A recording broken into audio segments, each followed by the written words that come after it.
Hello friends, જય શ્રી કૃષ્ણ. તો આજે આપણે બનાવશું કાચા પપૈયાનો લોટવાળો સંભારો. આ પપૈયા અને મરચાં મારા નણંદે તેની વાડીમાંથી ઉતારીને મને મોકલ્યા છે ગામડેથી. તો મેં વિચાર્યું કે ચાલો તેમાંથી સંભારો બનાવી નાખો. પપૈયાનો લોટવાળો સંભારો બનાવવા માટે સૌથી પહેલાં પપૈયાને આ રીતે કટ કરો. હવે કટ કરેલા પપૈયામાંથી તેના બધા બિયા આ રીતે દૂર કરી લો. હવે પપૈયાને સ્લાઇસમાં કટ કરી લો અને તેની છાલ ઉતારી લો. પપૈયાની તાસીર ગરમ હોય છે. પપૈયું ખાવાથી આપણી પાચન ક્રિયામાં સુધારો આવે છે.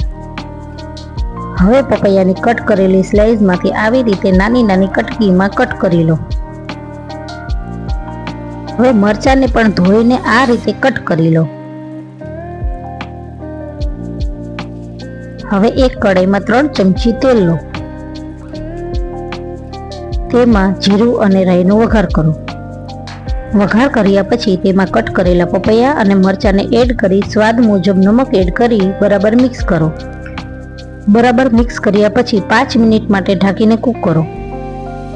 હવે સંભારો સરસ રીતે કૂક થઈ ગયો છે તો તેમાં હળદર અને ધાણા જીરું પાવડર એડ કરીને ચમચો ફેરવીને બરાબર મસાલાને પકાવો.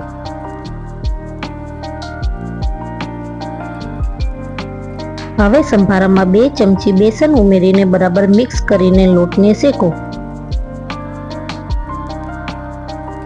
હવે સંભારામાં ખટાશ માટે થોડો લીંબુનો રસ એડ કરો. તમે થોડી ખાંડ પણ નાખી શકો છો. મારે અહીં પપૈયું થોડું પાકેલું હતું એટલે મેં ખાંડ સ્કીપ કરી છે. હવે 5 મિનિટ ઢાંકણ ઢાંકી કૂક થવા દો. તો આપણો પપૈયાનો લોટવાળો સંભારો અહીં રેડી છે. તો જમવાની સાથે સર્વ કરો.